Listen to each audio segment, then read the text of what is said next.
Hello, everyone. You are about to watch a review of issue 4.4 of New Polity magazine, which is all about gender, the mystery of man and woman. And I thought, no better time than this than to announce we are doing a second season of The Politics of Gender with myself and Maria Brandell, and we're very excited to discuss the sources of transgenderism and all sorts of interesting things. And we're going to do it in a similar way that we did the first season, which is to, in advance, tell you guys about the text or the book that we are working with so that you can read along and come to the episode prepared. We are also going to be, for the first time, premiering each episode. And so what that's going to mean is Maria and I will be online and we'll be able to answer questions as they come up as best as we are able. We're hoping to guide people through this a little more and think with you. Is this an awesome time to make that an exclusive thing that you have to pay $20 to get in? Yes, but we're not going to do it. However, the magazine is $20, and it has the first two podcasts, the text of the first two podcasts that we'll be doing. Sylvia Federici's on the accumulation of labor and the degradation of woman, and then D.C. Schindler's Perfect Difference. So if you want to follow along, please buy the text. It's issue 4.4 at newpolity.com/magazine. But if it's like $20, but if that's at all an issue for you, just send me an email and I can send you some PDFs. You can email me at marc@newpolity.com and I'll shoot those your way. We are really excited about this upcoming podcast, and we'd love to have you on board. So please tell your friends and share that first one when it comes out. All right, to the review. Hello, everyone. Welcome to New Polity's podcast. We are delighted to tell you that we've done it. We have another magazine, the longest one yet, but don't let that scare you. Is it really? It is, yeah. 114 pages of goodness, of sheer entertainment for you. Subscribe now, immediately. Your aunt wants a subscription. She called us, so please. How about your aunt? This is like entertainment for people who like hiking. They're like, I love walking up with a giant pack on my back. This is so fun. Every fourth issue of New Polity magazine, which is what this happens to be, we do a resource collection. Actually, that sounds terrible. What we do is we try to It's really exciting, I swear. You know, it's topical. It's one topic. It's one topic, yeah. and it's well, I mean, it is really helpful because there's certain topics that we think about here, but it's just nice to have a lot of the authors that we're drawing from all in one place. Yeah. It's an easier way to be drawn into the New Polity conversation because at least on the podcast, it can just feel like you're just like picking up like little bits and pieces. Yes, which is in part because of our ignorance and inability to say things clearly and succinctly, but we're working on it. Kind of. Actually, a lot of people don't know this about New Polity. When we first, and Andrew and I were first having the conversations that led to starting the journal, the magazine, one of the things we wanted to do was publish a lexicon, like a dictionary of key words of modernity, where we gave them new definitions or old definitions. Basically, we think that the way that liberalism works is by changing words. Right. Something like liberty, for instance, becomes a kind of protection of the person from any outside interference, and that becomes the definition of freedom. And so part of the idea is, well, if we're going to try for a Catholic revolution, then what we need to do is deconstruct the keywords of modernity. And so what we wanted to do is quite literally do that. Like, all right, here's freedom, here's rights, here's liberty, here's gender. Kind of my possible project at one point. Yeah, totally. I didn't do it. Sorry. And I think we still should, but what we realized very quickly is that's not something you do in a weekend. That's something very difficult. Right. And that is actually the entire work of New Polity is to go over those words and allow people to have a new understanding so that when the world says liberty, you can understand something quite different by it, freedom in Christ. Now, that I think has taken its more realistic form in these fourth issues, where basically we take a word, gender in this case, and we try to provide what's necessary for people to understand that according to the light of truth, the light of Christ. And we've done it with only twice, so we've done it with technology before this. But what I hope is as we do this over the years, eventually we'll have that lexicon in issue form, as it were. Right. Well, the other thing that I like about it too is that the articles that are being drawn together. Not all of them are like New Polity's position on gender. Yeah. It's just important, I guess, stepping stones for the conversation. Like there's Aquinas on gender in here. Yes. And there's things that we agree with and things that we disagree with. But if you skip that step of the conversation, it's just not going to make any sense, which I think is helpful going in, especially with the I think it is the final essay, the Federici essay, because she's a feminist Marxist, so there's obviously places where we have major disagreements, but it's an important stepping stone in the conversation, I think. Absolutely. So here it is. Please buy the magazine. It's available as a single issue right now, or you can just stop delaying and subscribe. This one has an overture for myself. It has Gertrude von Lefort, who is a wonderful writer on the mystical symbolism of woman. The eternal woman. St. Thomas Aquinas, for and against women. Ivan Illich, a dear favorite of ours here on gender. And then two really substantial and I think earth-shattering essays by D.C. Schindler. Now, these have been out for a while. They're reprints from Communio, but they have gotten no attention, even though I think they have forever changed the philosophical and theological conversation on gender. Yeah, so we are going to dive into those at some point just because it's those I think are the most difficult ones to read, and it's helpful to have some of the background going in. But before that, we wanted to talk about the boys. The boys. And thank you. And we want to thank all of you for letting us talk about gender. I mean, it's probably an idiosyncratic thing that, like, you know, Marc just doesn't know what it is to be a boy, so he's got to do all this research, and we have to read it. So thank you, everyone, for joining us on this. This is just confused academics.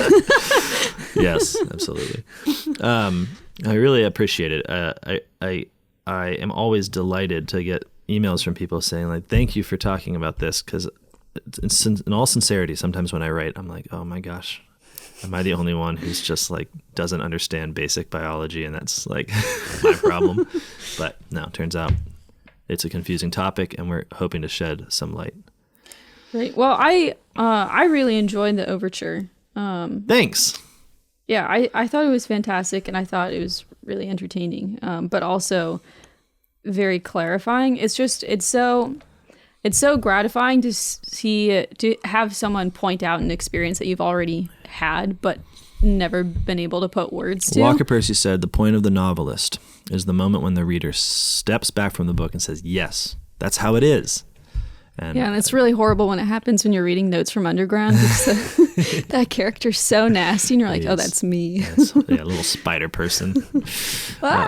So Alex Denley, who runs our sound here, gave me this little pillow to keep my face in front of the microphone. This is not super clarifying for people who are just listening here, but I want you all to know that for the sake of your listening pleasure, I have this little pillow. To keep your face it's next very to the uncomfortable. mic. I'm just very aware of it. I'm trying to ignore it, get into my groove here. But to talk about the boys. Yeah, the boys. One of the things that you're pointing out in the overture, and I know that this is something that we're going to talk about later in the next gender podcast series, is the idea of men and women being complete in and of themselves. Totally. Yes. And I like that you pointed out that I guess like in the gender conversation, it's really easy to somehow in different ways slip into the language, even if we don't think of it as seeing men and women as being incomplete halves. I mean, we all know how stupid that is. Yeah. This idea of, oh, you complete me. It's like, we know that's not true, but still, even philosophically, I think we fall into that kind of language just because it's so easy. Well, I think, Maria, if I can, I know you know this, but if I can mansplain this, I think the reason why we do this philosophically is because we're scared. We're scared that gender is going to become fluid and that the boys will be lost forever. And so we look for a place of great security, and the entire conservative world seems to have centered in on biological description of man as the place where we will get the sealed off surety that men are men and women are women. Biological, but also looking at the biological and reducing it just to function. Right, right. Which is hard for us not to do. Men make sense as a category that can't be changed, moved, and it is binary and in opposition to women because of this function. Right. And if you reduce it to the function, then you do get the impression that, well, because you can't reproduce on your own, then what it means to be man is somehow incomplete. Totally. Exactly. So when you make the biological reduction, then everything about gender, whatever it is, can ultimately be described as an epiphenomenon, as something kind of coming from what's fundamental, which is that you have an incomplete half of one total reproductive system, or one incomplete instantiation of a singular generative power. And so everything about gender can be described in that way, which means that everything about gender should be incompleteness until the point of sexual reproduction. So everything it's just not our experience. No, not at all. And that's why the boys are so important. The boys are... I grew in great appreciation for the boys. I already appreciate the boys. I don't want to be one. I appreciate the girls, and I don't want to have anything to do with them. I mean, this is the idea. So maybe I can give some kind of sense of what I said. But before I do, Schindler's quote here is really great because it kind of just says it. He says in his essay included here that that sexual attraction, he says, happens not out of a desperate need, an escape from the tragedy of partial existence, but more generously. The union of the genders is fundamentally a sharing of our wholeness that coincides with a certain completion of it, rather than a negative overcoming of our own lack. Yeah, that was awesome. And just to have someone say that, like, burst open the doors and let in the fresh air, because it seems to me that is the experience of falling in love, that's the experience of being a boy, that's the experience of being a girl, is to experience a whole mode of being human that does not require something to make up for some tragic lack within it. And then to hear that this is not, in fact, the case is ridiculous. So one of the ways I want to prove this, to talk about the boys, is the talk. So the talk. Now, if it were the case that everything about gender is for the sake of reproduction, and this incompleteness, then it would seem to me that the experience of being a girl or being a boy would be one of unknowing, of confusion. Yeah, you would grow up as a child like, what? Something's missing. Something's missing, and I can't figure it out. You would long and pine in the Garden of Eden as we lie about the second book of Genesis. And then your parents would sit down and they give you the talk. And then it'd be, aha! Wow, everything makes sense now. My incompleteness has its functional completeness in the other person. I am meant for the other is meant for me, and when we come together, everything makes sense. Wow. This is actually, I think, it's the fundamental principle of a lot of the popular theology of the body thing, where it's like you look down and you don't understand what you're for. And it's like, okay, theoretically I can understand that, but no one ever did that. No. Right? It's not like, I don't know. Anyway, so the point is that precisely the opposite of what you would expect happens. So if the talk is horrifying. Right, exactly. So if what we would expect is that you have this confusion and then the talk clarifies it. In fact, what happens is you have a lack of confusion, a wholeness. You are enjoying being the boys. You are building forts. You are excluding girls, right? You are sometimes fighting with them, sometimes enjoying their presence, but as the boys and as the girls. And the girls are doing the same to you, though differently. Yep. And this makes sense. And then your parents, for some unknown reason of their own, sit you down and tell you that, did you know that all this stuff is in fact for that? And you're like, what? You have, it's a trauma. It's traumatic. You have to kind of reassess everything. Oh yeah, you can't look at adults the same. Yeah, and no way. It's like they gave you a secret and it kind of entered into your world, but not as something that made sense of it, but as something alien and foreign. Right. And the typical reaction to it is basically like a little bit of offense that the adult brought that to you. Right. Okay. Yeah. So it just seems to me like on our most fundamental experience of it, we have the experience of a wholeness, and then the arrival of a mystery that we have to cope with as something to do with our wholeness, something to do with our completeness that is mysterious and does reach over to the other, and we have to incorporate into our world. It is not the sense of a lack finding its missing half. Right. So that's one example, and I like that you used just the boys and the girls. I mean, as children, but also as adults is another example of that, with the idea that, the guys hanging out doing their thing, there's a complete world on their own, and it's not like the boys are crying out for the girls to come so that they can be completed. Like if the girl, I mean, anyone knows, like if you have like a group of guys, as soon as a girl walks into the room, the whole dynamic changes. Like the boys are destroyed. It's the Yoko Ono phenomenon. It's yes, we got Alex Denley to laugh. Yes. That's what we want. Yeah, exactly. Like the boys are happy being the boys, and the girls, and it's a point of perfection among themselves, and it is a wholeness, it's a completeness. Right. And I think this is symbolized a lot in our tradition of the bachelor party, which obviously can be very perverse, but it seems that we understand innately that when a man falls in love with a woman, it's a drawing forth from a fraternity. Right. Ideally. Now, granted, we are an alienated people right now, so some of this is like imagining a past almost. Like a lot of guys talk to me and say, like, I have no male friends to share my life with, and that is tragic. But I think even in that, you can see that you were meant for that deep male friendship that is inexplicable to women in its core, as women are meant for deep female friendships as well. Right. All of which is to say that the experience of falling in love is very much that you're drawn forth from a fraternity. And the experience of wooing a woman is also very much one of, I mean, I think everyone's had this experience maybe in high school, but it does happen later too, even though women are denied friendships the older they get. The experience of going and being terrified because you love a girl, but she's surrounded by these other girls that you don't care about. And somehow, as the Spice Girls say, there's a injunctive that if you want to be my lover, you've got to get with my friends, and that's horrifying because you don't care about that, and you want to pull them from sorority even as they pull you from fraternity. In the bachelor party, there's a symbol of all this, because what guys do is when one of the boys is going to be pulled out, they kind of indulge in this frenetic ritual of fraternity and like the thing that you're not going to have. This is why it becomes perverse with strippers and stuff. Right. And there's that is worthy of nothing but contempt and condemnation. But what I think is the true core of it is the sense that there is a completeness that needs to be celebrated, because you're not going to get it back once you marry. Right. Like you simply cannot join the boys in the same way.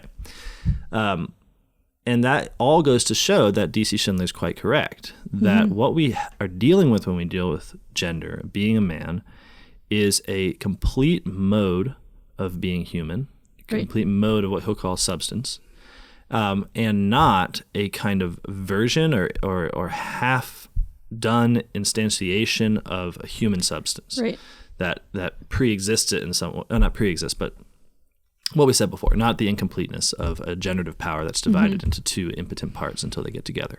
Yeah. So I guess kind of a practical note before, I think that'd be a good transition to move into Schindler's articles. I mean, I think it really is a tragedy that both the boys and the girls have been destroyed. Yeah. I remember having a conversation with a friend of just like the frustration of not really being able to have all male spaces because women keep wanting to get into those spaces. So that's like kind of one half of the equation. But I mean, the way that the girls are the girls, like it's done differently. They're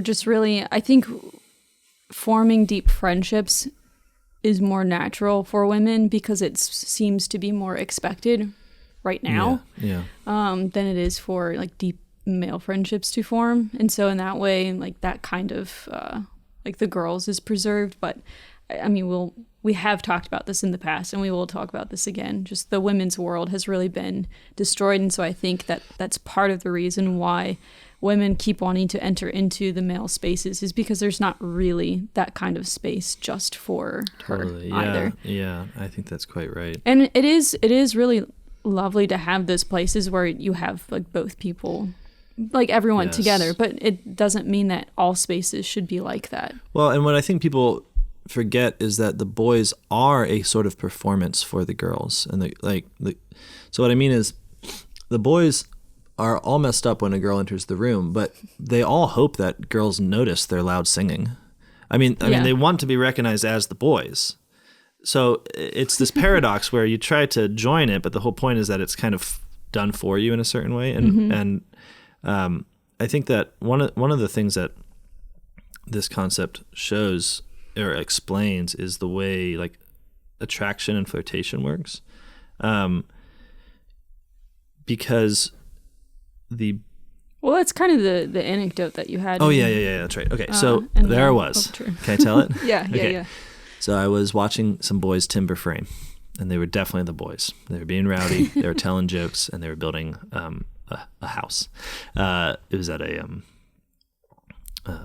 New Polity adjacent thing. Yeah, homesteading conference. And they were up on the top. They were doing the roof part. And I was watching, and then one of the boys' wives stood next to me to watch her husband. And her husband saw his wife, and he jumped out from his relatively safe position in the corner and balanced on the central beam where there was nothing to hold on to, like, Karate Kid style. And she snorted with disgust. And she said, "Show off," to him. Mm-hmm. And he said, "You're here. What else can I do?" And the boys all laughed. And it was, I think, a very profound moment. I don't know what they thought about it, but I thought it was very profound.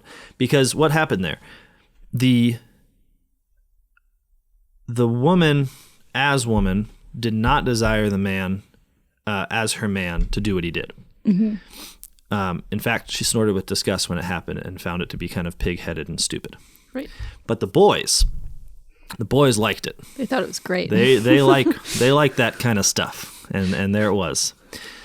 Now, you would be mistaken to think that the wife was not attracted to her husband in that moment. Mm-hmm. That's not true. You could tell from the way she snorted in disgust that she was beaming with pride for her man up on that central beam, but not because of what he did. It's like, wow.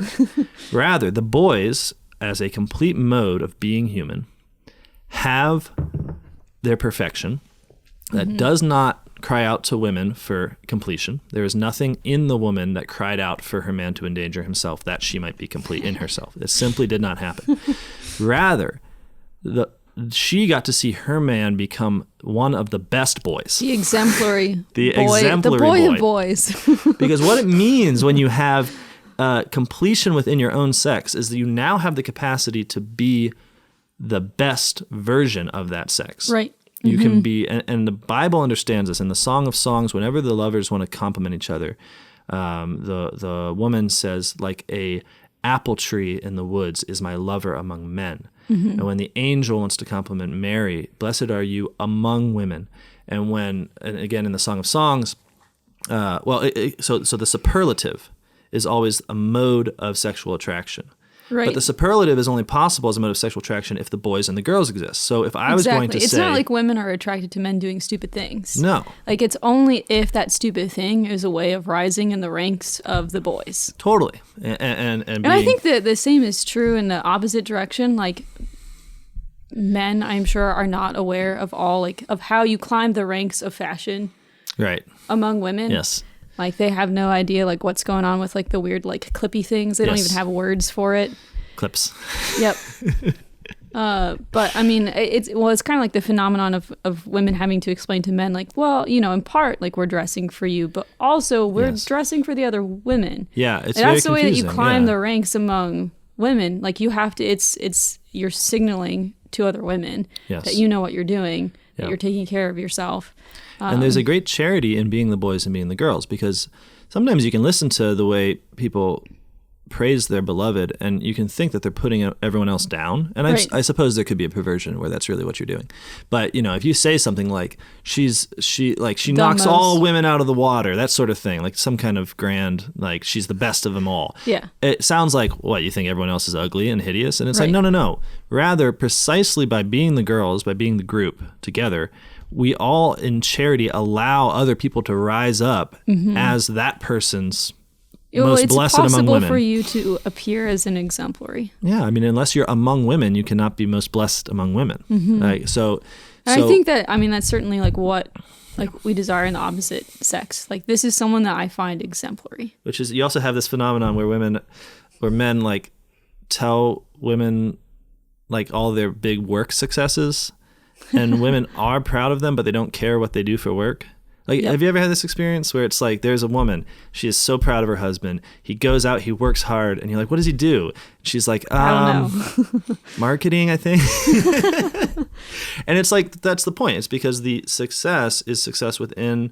It's like they're patting you on the shoulder and being like, I'm glad that whatever rituals your sex demands of you, you're winning. Like, babe. 100%. And it's similar. Exactly. It's very similar. I'm glad you brought up the makeup thing, because this has been a perennial mystery that I think D.C. Schindler has solved, because that's what he does. Which you didn't know he was solving this mystery, but he was. Because men will always tell women, like, you're prettier without makeup. Like, you don't need to do this for me, that sort of thing. And they mean it. They're not lying. I mean, sometimes they are, but I don't think they're lying. And then women will always insist, it's not for you, it's not for you, even though everyone knows on the face of it that if there were no men, there would be no makeup. Yeah. But when you look at it from this, you can understand it. It's like to put on makeup is to do something that women do. And what men are attracted to is not the makeup as such, but the appearance of someone succeeding at the demands of their sex. Yep. Of course, this is open to corruption. Like, if you're a culture where like geisha full face makeup is the way you achieve success as your sex, or exemplary status among your sex, you might say there's a cultural problem there, and I don't want to deny that. I don't want to say like whatever we do goes or something like that. But I think the structure is beautiful. The structure is that the girls and the boys have their games, and what attracts us to others is not like some kind of sickness in the person, like, they really need me to complete them. That in fact evokes a kind of disdain. Rather, the idea that they are mysterious in their sex, they are succeeding at a game that I know nothing of, and they appear in that glory, is the kind of source of attraction, or I think it really ought to be, because whenever you see someone doing the like, oh, I'm just broken and in need, and you complete me and fulfill me.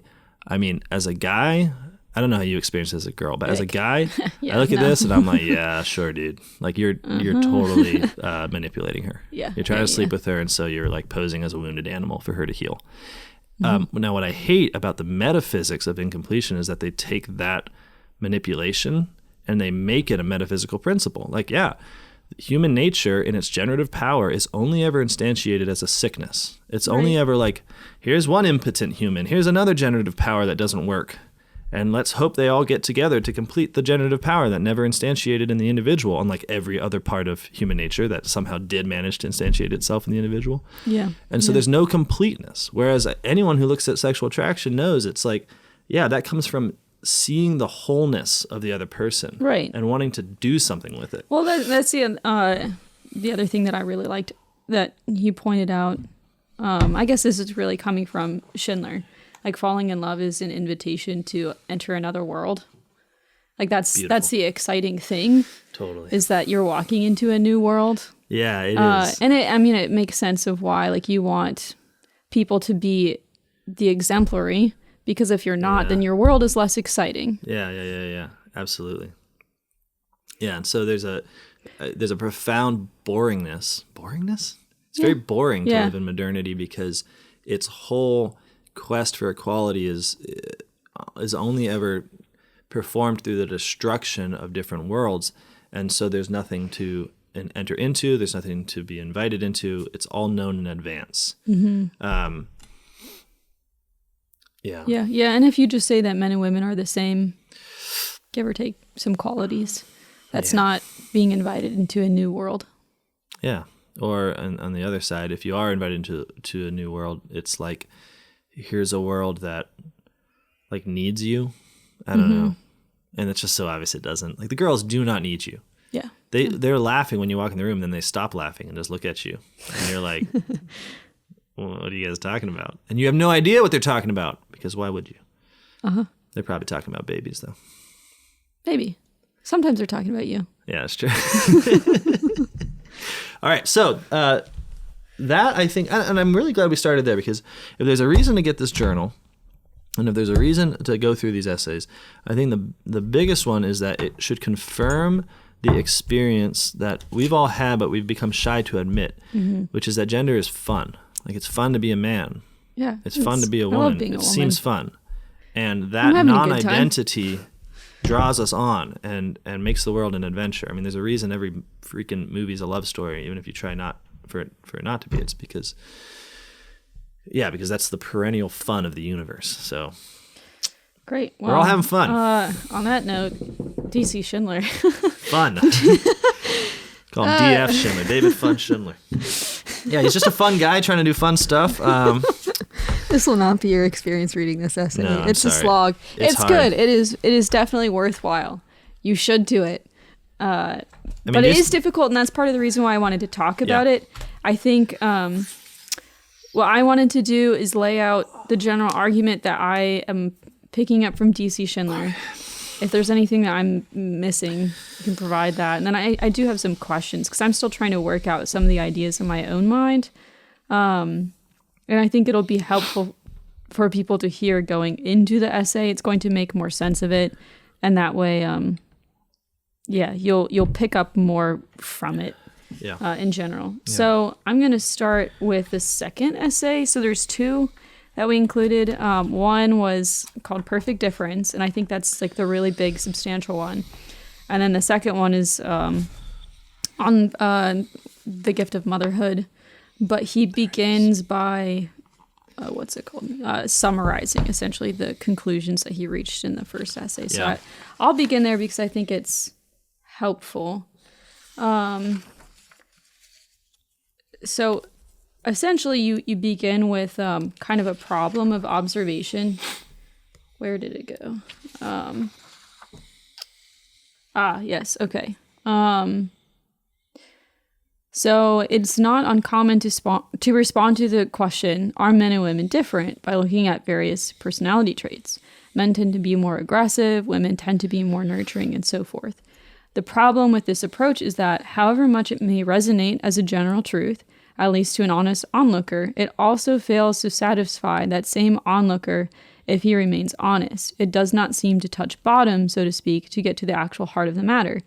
The inadequacy comes to expression not only in the somewhat tedious fact that one can always point to counterexamples, like aggressive women and nurturing men, but more profoundly the fact that traits, that is, accidents of personality, will always be possessed and shared to different degrees by different people. Every male will have masculine qualities to some degree, and also, to some degree, perhaps less, certain feminine qualities, and vice versa. And I think that is the general observation that we began with at the beginning of the last gender podcast series. Why reducing everything to biology and function is unsatisfying. Because you have this sense that gender has to do with my whole identity and with all these personality traits. But except for like the act of reproduction, basically we can all do the same things, but differently. How, I don't know. Then what exactly belongs? Like, it seems like there's nothing that belongs absolutely to the category of what it means to be a man and the category of what it means to be a woman, except for this function. But somehow we see strength or being aggressive or being nurturing as being like absolutely fundamental to what it means to be a man or a woman. So just the observation is just we can't put it in a box. It's frustrating. So what is it that really makes us men and women? So that's the problem that we're beginning with. And I think it's worth pointing out that the trouble with just saying that it's just the reproductive act, is that it doesn't seem true to the phenomenon. It's like, if it is just the function of the reproductive act, then why not do it as the Greeks did it and simply say, well, then there's not man and woman actually, but there's just human beings who perform this particular function. Why can't we just have that as an adjective? Why does it become a noun? Why does it spread out and pervade the entire human person until they become a woman? That is, if it's just a particular function. It becomes an identity. Like, how does function become an identity? But it's obvious that we experience the thing as first being a girl and then taking and understanding the reproductive function as a secondary thing that certainly modifies the wholeness. And that is why I am the way that I am. But you have the experience of identity as a girl, as a boy, before you even know what's going on. So that's kind of the observational problem. And then he kind of goes into, the whole conversation is a metaphysical conversation. Like what is gender in terms of metaphysics? And so he's looking at the nature of difference, because it's clear that men and women are different. And the way that we're different seems to be in the form of a contrariety, right? Like men and women seem to be opposite in some sense, in the way that we would consider light and dark to be opposites, hot and cold to be opposites. And he describes it very fruitfully as the extremes of a given order, that once you know them, then you know the entirety of that order. So they satisfy the intellect. He says the intellect comes to rest in contrarieties, because unlike saying something like, well, there's hot and there's warm, that leaves other things out, as it were. Right. Hot and cold contains the entirety of temperature. There's nothing outside of hot and cold. And it's a similar way when we talk about male and female. I mean, obviously, it's precisely what's being contested by certain descriptions of gender. But I think still we understand that there is nothing outside of male and female when it comes to humanity. It's like it's the extremes, these are the extremes that opposites. encapsulate. Now, there are different instances of difference, like a table is different from an orange, but we wouldn't consider those to be opposites. They're opposites of one order. So like why is there no opposite of a frog? But there is an opposite of cold. It's because we're presupposing some fundamental unity. Yes. Hot and cold belong to the same order, or we could say the same species. Temperature. Yeah. And so whenever you have opposites, contrarieties, differences of that sort that are really intelligible in that way, it always presupposes this common unity that, to use Aristotelian and Thomistic language, would call that the species, and then male and female would be genus. Is that? No. Species is the specific. Yeah, well, not for the Thomists. Anyway. Okay, so that's how we understand contrarieties. But then, if we start thinking about it more, we start running into some problems. Let's see. I mean, the biggest problem is that the order in contrarieties, it usually takes a form privation structure. Right. So, when we understand the contrarieties of hot and cold, we understand that cold is the lack of heat. Right. And when we understand so that's every example of a contrariety you can understand in that form. I mean, it might be useful to just pause and even think about, see if you can think of any opposites that don't take the form privation structure. Tall, short, right? Yeah. Short is the lack of tall. Yeah. Fast, slow. Yeah, exactly. So then if you're thinking about this logic, and this is the conclusion that Aristotle comes to, yes, and Aquinas follows suit, because you're really stuck in a logical quandary, is that, well, if men and women are opposites and contrarieties, then it must take the form privation structure. Yes. And the way that it's typically done is that men are the positive thing, the positive element, and women are the negative element. And so that's why you have Aquinas, again, following suit and saying that a woman is just a malformed man. The aim is for men to reproduce themselves as men, but because of some accidental weather pattern or something like that, the causes are kind of funny when you read about it. Yeah, and I think that for Aquinas, and I think people get this wrong because they want to say that, Aquinas just had some bad biological science, and now we know better. But that It's rather he was stuck in a problem, a metaphysical problem, and he did use the biological science of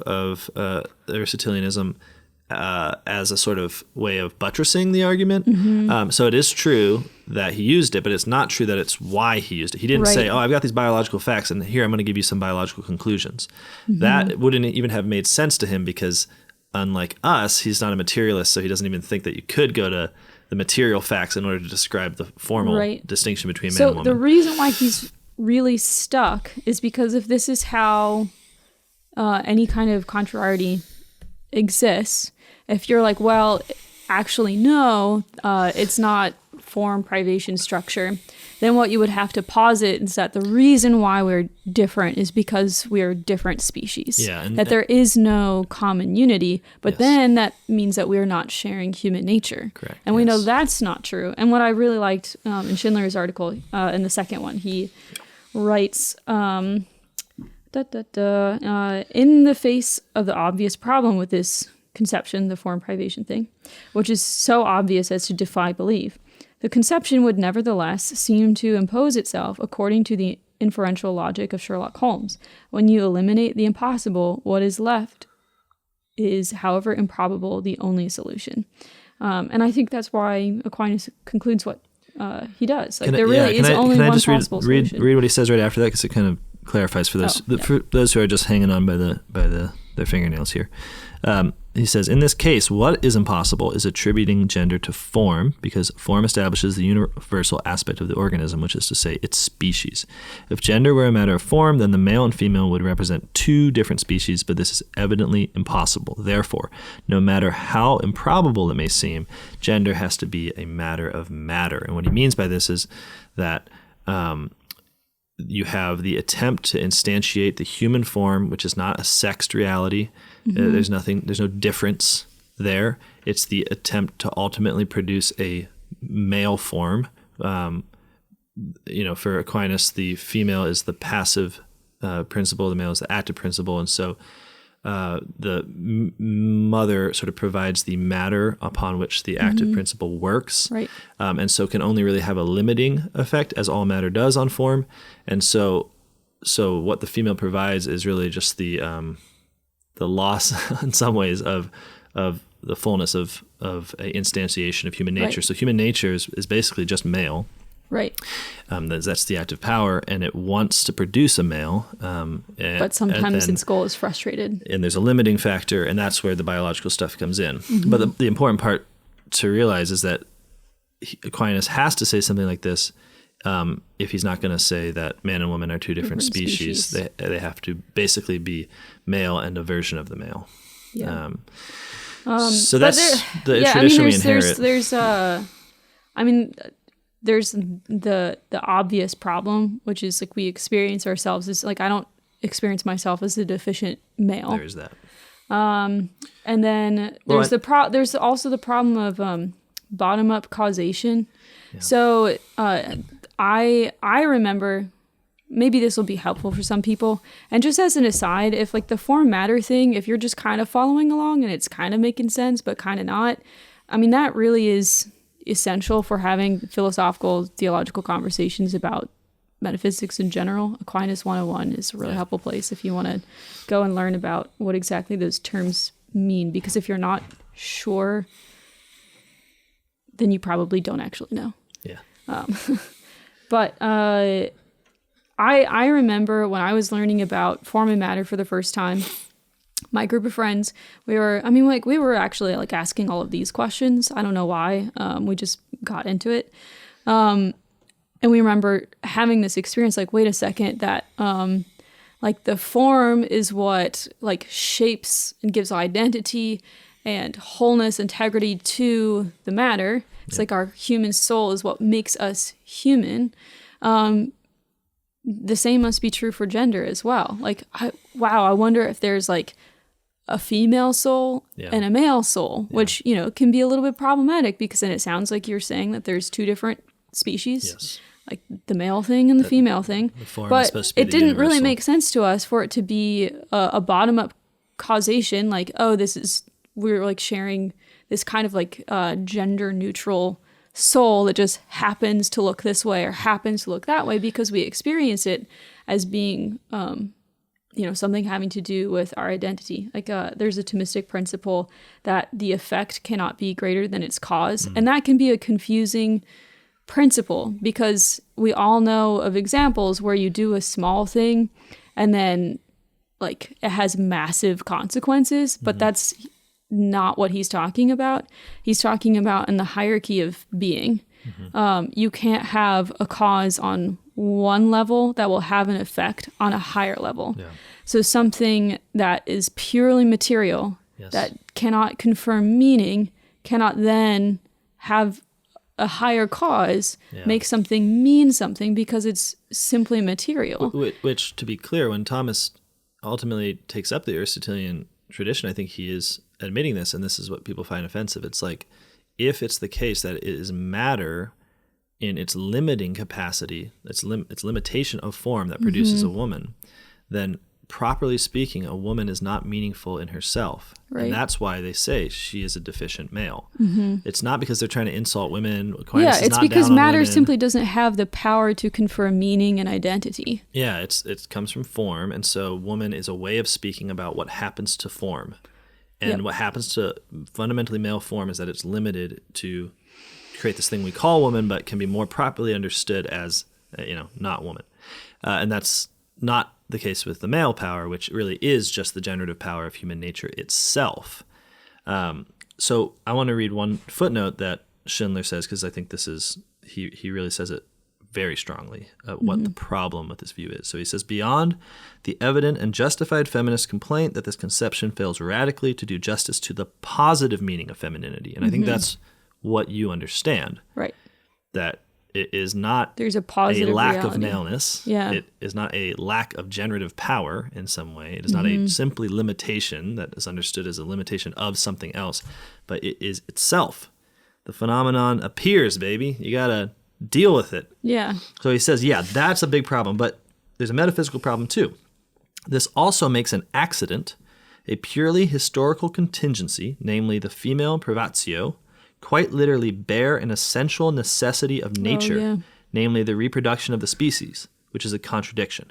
So it's like saying that the fact that man is able to persist as a species depends entirely on matter behaving. It's Messing not from up, form. really. Matter just not failing, taking the human form in its fullness. The human form is never fully instantiated in the woman. She does not have the fullness of the generative power, according to Aristotle, which is all right to say, but then if you're going to say, and only because she fails to receive the human form can the species endure, only because she fails to receive the human form can man procreate. Yeah, it's very weird. Does marriage exist because of a metaphysical failure? A failure of matter to receive the full human form. So what Schindler is doing is he wants to rethink this entirely. I mean, he wants to get out of this trap. Right. I mean, it really is a trap. You can't say that we're different species, but we also can't say that we're contrarieties in this form privation structure. Can I address one thing? Because now we've really gotten into this, and so I'm worried that what people... I wanted to just review this, but I realize now I'm nervous about a counter argument. Oh. And I just think we should address it. So it's clear that Schindler is not just like missing something, but he's really on the money here. There's a question of like, well, maybe Aquinas was just wrong about the... Oh, that's cool. You answer your phone while I talk about this. Maybe Aquinas was just wrong about the biological facts. You'll hear this all the time. He didn't know that women really do participate through the ovum in the actual production or the procreation of new human beings. So women are not simply the passive force. We know this because of science. They are not simply the matter that receives the form, but they are actually a formal principle in the work of reproduction. They give new babies some genes. I'm thinking of baby genes now. But Me too. They contribute. And so Aquinas, unfortunately, it's very unfortunate, but he was wrong about this idea that the male is somehow the active power and the woman is just the passive power. And what we really have here is two correlated powers that both contribute to a singular act of generation. Mm-hmm. So the complaint is then, well, then aren't we all beyond Aquinas in a certain way because we've corrected his biological mistakes? And now what we can do is say, everything else sort of remains basically the same, but now we just say that both women and men contribute to like one process. Right. So, that sounds like we've corrected the biological error in Aquinas, but you're still stuck in the logical quandary. Yeah. So and that's not solved, and that's what D.C. Schindler's really doing. And the metaphysical problem, to be clear, is that when form meets, as it were, matter in the concrete individual, we have an instantiation of form in matter that doesn't leave anything behind. Now, it is true that there is a superabundance of the form. Like, it can always be instantiated, in another new individual. But the claim that people want to make is that there is a singular generative power of the human species as such that is neither male nor female now. So we've gotten past this sort of male active thing as the generative power of humanity that just fails within the female. We're not saying that. We're just saying we've got this generative power. It's neither male nor female. It's just that you get half of it or part of it or some of it into the female instance of humanity, and you get half of it or part of it or some of it into the male instance of humanity. And so then they come together in a fruitful act of reproduction. And this is the metaphysical description of the incompleteness model, right? Right. But it's not just that we have the problem from phenomenology where we're saying, hey, that doesn't feel right because... Wait. So in other words to say, what you're getting at is that, all right, so if we reject the form privation theory, then what we've done is metaphysically embraced a you complete me theory. A privation theory. It's not just that the female is the deficient male, the male is the deficient male. Because the generative power has not actually become powerful in the person. What I mean is the generative power is only known as a power if it generates. Like, powers are devoted to act. So you know it because okay. So what people want to sort of save the Thomistic thing by doing is saying, like, okay, you've got a female and she has some part of the power, and then you got the male and he's got the other part of the power. And that is not how powers become instantiated in individuals as impotence. Because in the individual, you are impotent. You cannot generate, which means the generative power did not instantiate itself in the human person. You don't have the generative power as an individual. Now, the reason this is so what you have is just Sorry, I'm just imagining He-Man going, I have part of the power. Yeah, it doesn't quite have the same ring. And so it sounds like it's a solution, but in fact, it's just a return to the metaphysical problem. Right. Aquinas already was dealing with precisely that idea. He was saying, well, obviously you can't have the generative power just be partially instantiated because that means creation just failed. Like, God had the human species, which has this power. He makes a particular human being as the universal form in unity with the matter. And, part of that universal form turned out impotent. Bummer. And then you just want to ratify that as, like, the nature of things. Right. So God is the guy that just keeps producing impotent versions of human species. Rather, what D.C. Schindler wants to say is that, he wants to say a lot of things, but he wants to say that we are not dealing with two privations. Okay. We're dealing with two complete modes of the human substance. Right. Okay. Which I'll kind of begin next with his conclusion and then walk back to a weird thing about hierarchy that he said that was really exciting once I finally got it. So then the question is, like, where to, in a certain sense, locate gender. If it's not like a bottom-up causality thing, like just from the matter. But we also can't say it's totally a top-down thing because then that would put us in different species. Where is it, especially because we know that it has some kind of top-down quality to it because we experience it as meaningful identity, which is not something that mere matter can provide. So his solution is to, where does he have it? That gender represents two different ways of being a single kind of substance or a mode of being. The reason why he's able to get there is because of another Thomistic principle that you are able to distinguish between, esse and existence. Yes.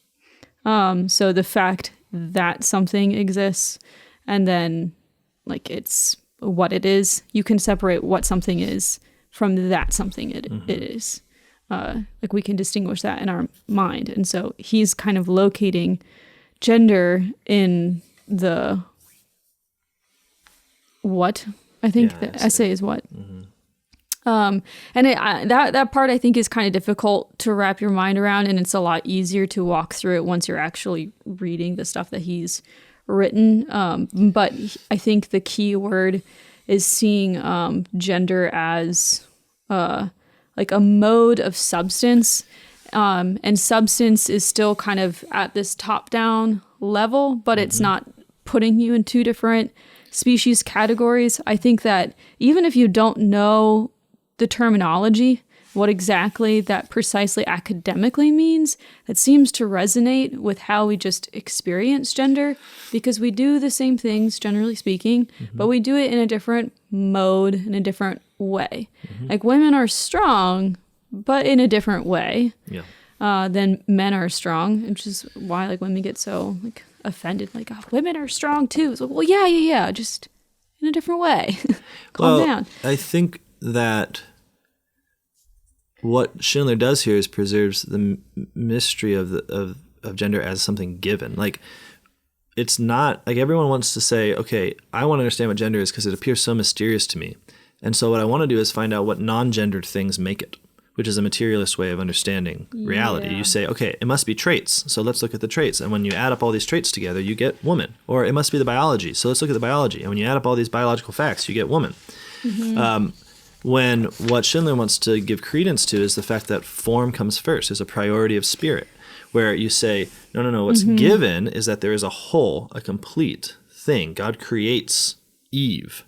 God creates Adam. Right. And that this gives meaning to all the parts. So because this mystery is created, namely man and woman, then we can say things about the mystery. We can say, wow, it appears that this mysterious thing that is a gratuitous gift from God has all these traits. But we don't say, if you have all the traits, you create the mysterious gift of God. And I think that's an important top-down versus bottom-up distinction. Right. So he says the whole content of the species is present in each gender differently. Yeah. And again, I think you just have to read the essay in order to grasp what he means by a mode of essence. Yes, which we're all working on over here. Yeah, I still have questions, but part of what I wanted to talk about too is like how can he have like the force to be able to say that? Like, how can he just assert, yes, it's a mode of essence? Like, where does the argumentation come from? And I think a really key idea is something that is kind of hidden away in a footnote. I mean, he says it elsewhere, but this is, I think, the most straightforward place. So if you do have the magazine, it's in the Perfect Difference article, and it's footnote 45. He says, the basic claim I wish to make is that there cannot be an internal transcendence of form without some analogous differentiation of gender. Yeah. And I assume that when you hear that, that's going to mean absolutely nothing to you. I give it a shot? No, I wanted to.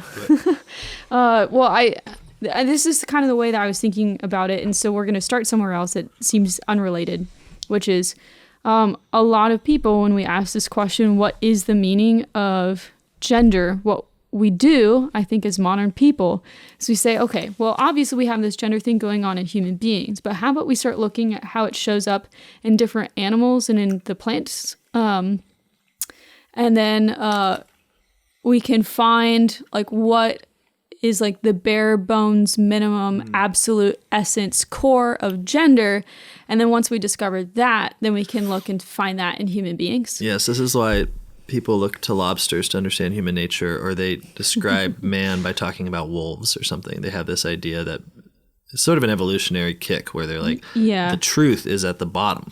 Right. Yeah.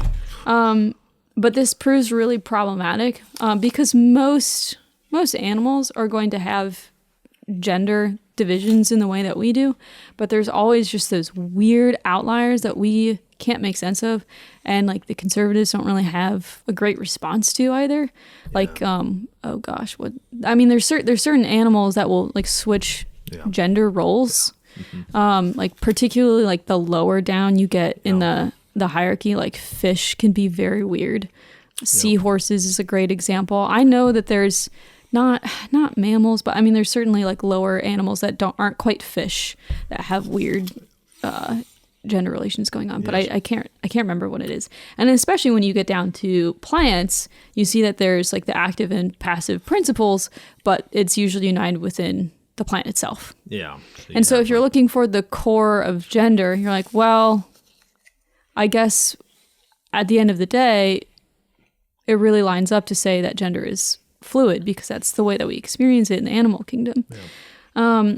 What Schindler is doing, what I find so exciting about what he was doing is that like this isn't a problem for him.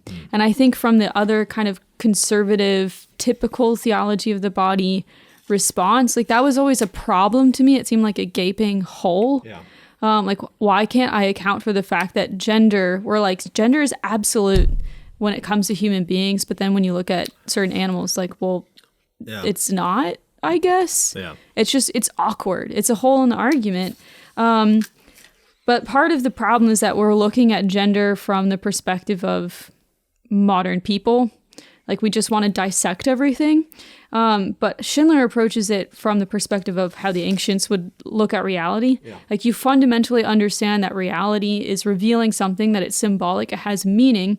And when you make this observation, you're not doing it in isolation from all the different instances of gender. Right. If you look at the whole thing together, you start to notice a pattern. And that pattern is really fascinating because what you find is that as you grow higher in complexity, not just in complexity, but in the hierarchy of being. Yeah. So you begin with like inanimate things, like rocks. Yeah. They have no generative powers. Yeah. You move to the next level of being, and you have plant life. Yeah. They can generate, but gender is within the plant itself. Yep. And then you move to the next level of being, which is another like metaphysical jump to like these animals that can move around, have locomotion. And now you start to see that gender is split.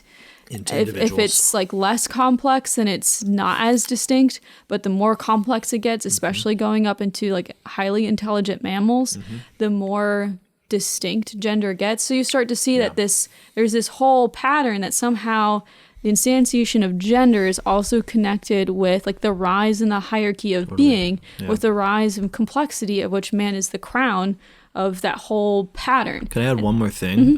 It's not just that gender as male-female sexual difference becomes divided into individuals in the animal as opposed to the plant, but as you mentioned, also the scale of complexity in the animal world itself is mirrored by increasing not just distinction of gender. That does happen where it's like, okay, you get over this sort of androgynous fish thing, and you when you got cats and dogs, it's like, well, that's a female cat, that's a male cat.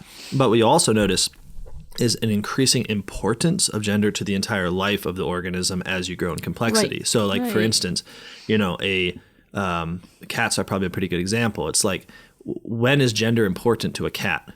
It's like, well, basically reproduction. And then can you really tell that it's a male cat or a female cat or a male dog and a female dog afterward? No, like you'd have to like do some investigation and see like, but as you move up in complexity, you also see that the work of reproduction and what animal gender looks like starts to really influence like the particular behaviors, the length of time that the mothers within animal species have with their young. There's like, there's still an infinite qualitative leap once you get to man and woman, but there's definitely a growing throughout the entire hierarchy of being. There's a growing sense not just of distinctiveness in gender, but importance of gender. It seems like right. So now we're looking at all these instances of gender as this big pattern. When you finally get to human beings, it's really clear, and this is what he's talking about in that little basic claim. I'll just read it again. The basic claim I wish to make is that there cannot be internal transcendence of form without some analogous differentiation of gender. So the pattern that you're noticing is that as the form of that particular thing grows in the hierarchy of being and grows in complexity, it's more transcendent. It's more top down, especially when you get to human beings with rationality. So and that we need to slow down on that, I think, a little bit, because the transcendence of matter by form is what allows like an animal to move. For instance, it's that the form informs matter to make this particular concrete individual, but it's also the case that the matter can all be replaced within the living organism, and yet that organism is still that organism, which means that the form is transcendent of the matter, and that's how we understand the phenomenon of life, is that, well, a living being maintains homeostasis and places all of its physical parts in eating, right? And so philosophically, we have to understand that the form has transcended the matter. It's like if the thing is still there, but all the matter is different, then there's something in the thing that is transcendent of matter. I don't know. Yeah, I guess at this point we're just trying to explain form-matter distinction, which, again, if that's not familiar to you, if all of this is sounding like BS, you really do have to go and just learn what these terms actually mean. And it's an exciting thing. Like, it really will, like, open up the whole world of theology to you, because I think we're just having a conversation with Aristotle. But you do see this increasing transcendence as you go up the hierarchy of being, and when you get to man, you see this spoken of in Genesis, where the animal species are all created out of matter, and they obviously transcend it to some extent because they move and they eat. But it's also, and they perdure in being over time. Right. I mean, that's But then you also have man, and then the Bible sort of slows down when it talks about the creation of man and says that he is created individually, male and female, Adam and Eve, two distinct acts of divine power, create this being.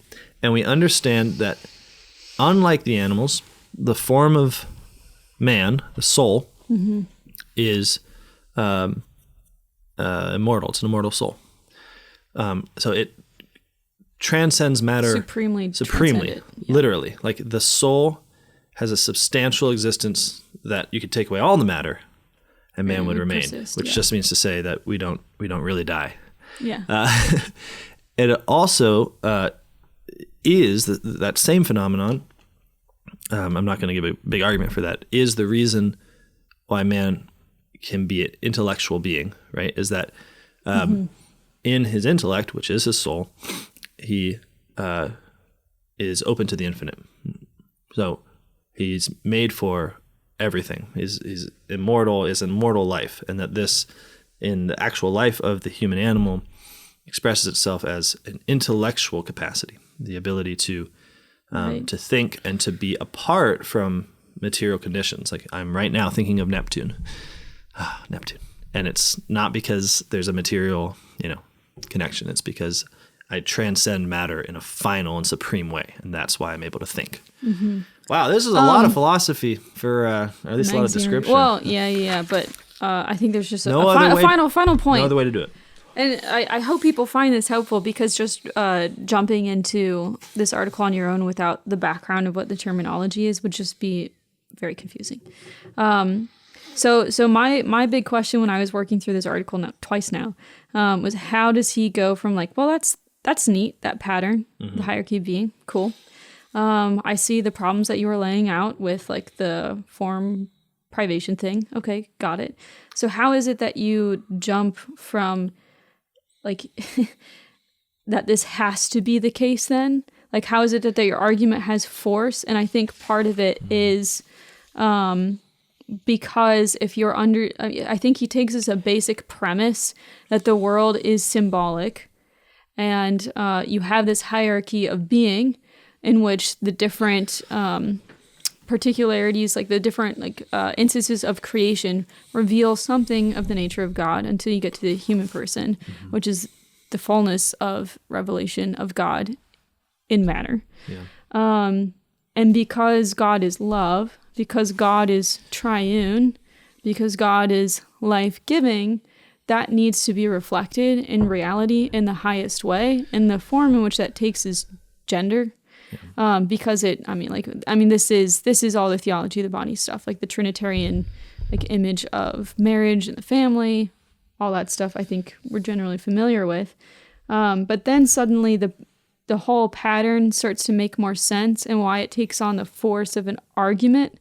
If this is all revealing the nature of God, and we see this pattern where gender becomes more distinct and more important, that this is playing a specific, it has a deeply symbolic reality. It's deeply meaningful in revealing the nature of God within creation. And it also seems like David understands that if we're going to say something metaphysically about a creature, that it has to come to fruition in the individual creature concretely. Mm-hmm. And gender, he says, is that coming to reality of the internal transcendence of form. So in any given animal, it's not enough to just say, oh yeah, their species or the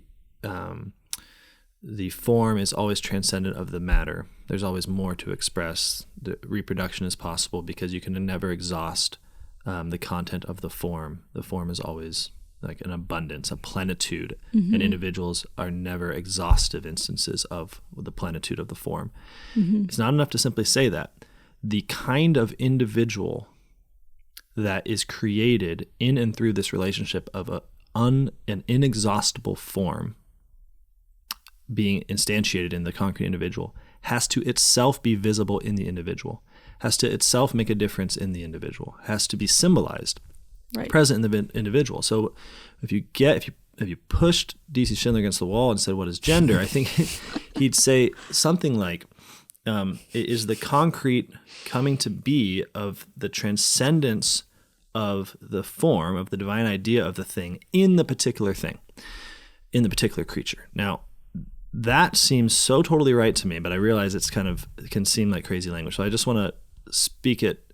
I want to say it in a way that I want to show why this makes sense out of my experience, and then see if that is helpful. Okay. Because it seems to me the most fundamental thing about a gendered creature, as opposed to like a rock, is that when you look at it, you know from the fact of its gender alone that there is more. Right. That it does not exhaust the form. Mm-hmm. So if you look at a male peacock, for instance, one thing you know about the male peacock is that there is more to the divine idea of peacockness. Should have picked a different animal. There is more to it than that individual concretely instantiates in the body.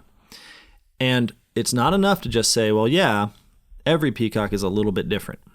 Mm-hmm. Because then you just have a spectral logic. It's like the form is not exhausted quantitatively, but you can imagine it in infinite future where you make the last peacock. And so you've fully expressed every possible peacock. Then the form's not really inexhaustible. It's just sort of practically inexhaustible. It's just like, now I'm thinking like mathematics, like the sets, actual like infinity versus. Just like if you have a series of numbers, and then how many combinations of those numbers can you have until all possible combinations have been exhausted? Mm-hmm. For the mathematical minds, yes. I hope that helps.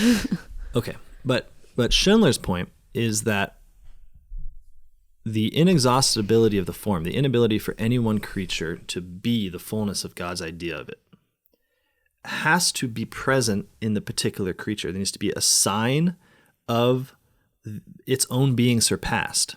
It needs to be a sign of the fact that it's almost like a concrete instance of humility in the living creature, because what it says, what gender always says, is I am not enough, that there is more, that I am one of, I do not exhaust God's idea.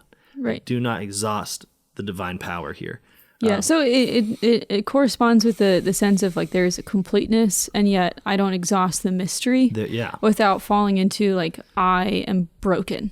Right, because it would also be wrong to say, well, when you have the male and the female, you do exhaust the mystery of the human form or of the peacock form even. And especially, I mean, it's just so awesome then like to see just how like the child totally destroys that paradigm. Yes. So, I mean, yeah, like clearly the male and the female don't exhaust the meaning. Well, think about what a child does when it's busy being the boys and being the girls and thinking about its mom and its dad. It is not thinking about the generative power. That is, to me, obvious, and it's creepy to say otherwise, to think of everything as some sort of proto-rehearsal of something that's only really reproductive. Rather, the world comes to him in its inexhaustibility. It's like, what the child knows is that there is a way of doing things that is not the same as his way of doing things. what gender gives him, first and foremost, is the symbolization of his own inexhaustible human nature, that there's adventure, that there's more, that there's more to be said, that there's another angle on any given object, because it's always divided between, anyways. Yeah, I mean, because that's the experience of children. Like, you know that you're different, but you don't experience that difference as being like incomplete. Like, I need the girls to be around in order for me to be like a boy. But you still have this notion of like, there's another world. So you might think then, okay, so what? Is he just saying that reproduction is not important? That it's just like, that gender is all about symbolizing the inexhaustibility of the form in the concrete individual, and it's just like, why not just have like, a little hand with a sign that says I didn't exhaust the form here? Like, why does it have to be gender? And I think the beauty of his argument is the fittingness of it, which is it's a the very symbol in the individual, that the divine idea of man is not exhausted in this concrete instance, but rather the concrete instance is constituted by a plenitude that exceeds it. That very symbol is the way that man procreates. It's the way that everything reproduces. And what is reproduction? Reproduction is making another instance of the form. So the very thing that says the form cannot be exhausted is the thing that functionally we use to make another instance of the form, precisely because the form can't be exhausted. There's more reproduction to do because you're never going to do it all. It's beautiful. I mean, it's fantastic, and it's the fittingness of it is, I think, the primary force of the argument. And so it's not that he's saying, oh, no, ignore all this reproduction stuff. You guys are all like, conservative biologists. He's not making that insult. He wants to deepen people's insight that reproduction matters by saying that when we do that, it is true that gender is all about the function of procreation in man and reproduction in the animals. It's all about that. But it's all about that because of what it is. The inner transcendence of the form and the inexhaustibility of the species form. It's like the necessity comes second. It's like, isn't that amazing? You're so symbolic of inexhaustibility that you can actually reproduce. It's like reproduction like pops out as a gratuity almost, which is, I think, how reproduction is actually experienced. It's like, I don't want to talk about that though, but it just seems like the experience of plenitude and inexhaustibility. I mean, like, isn't this what we mean when we have this romance of it all? Like gender is fun. Gender is super fun.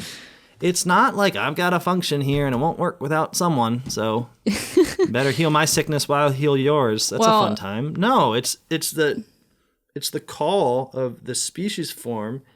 It's like God saying, "Hey, we can do this all again." I created, but let's do it again. You're not speaking into the mic, Marc. I think I'm being loud enough, though.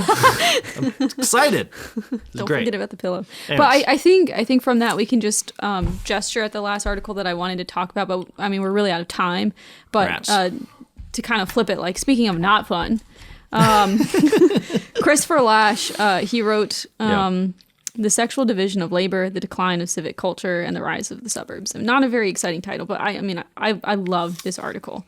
But I think this is a very concrete example of what happens in modernity, in a place that's like very close to home, because I mean, like, we live in the era of the rise of the suburbs. Like, what happens when we start to close down the world of mystery of men and women, because we both experience it differently. So just to kind of gesture at it a little bit, he's comparing two books. One was The Feminine Mystique, very famous feminist text. And then the other one was Growing Up Absurd by Paul something. I can't remember at this point. And he was, Growing Up Absurd is more talking about the dissatisfaction of men in the workplace. And The Feminine Mystique is really talking about like the dissatisfaction of women in our modern suburban culture.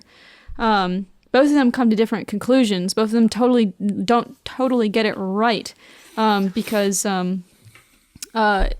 Growing Up Absurd is kind of talking about the world in which men grow up into this system that doesn't want men. They just want cogs in a machine. And I think so many men experience that. I'm useless.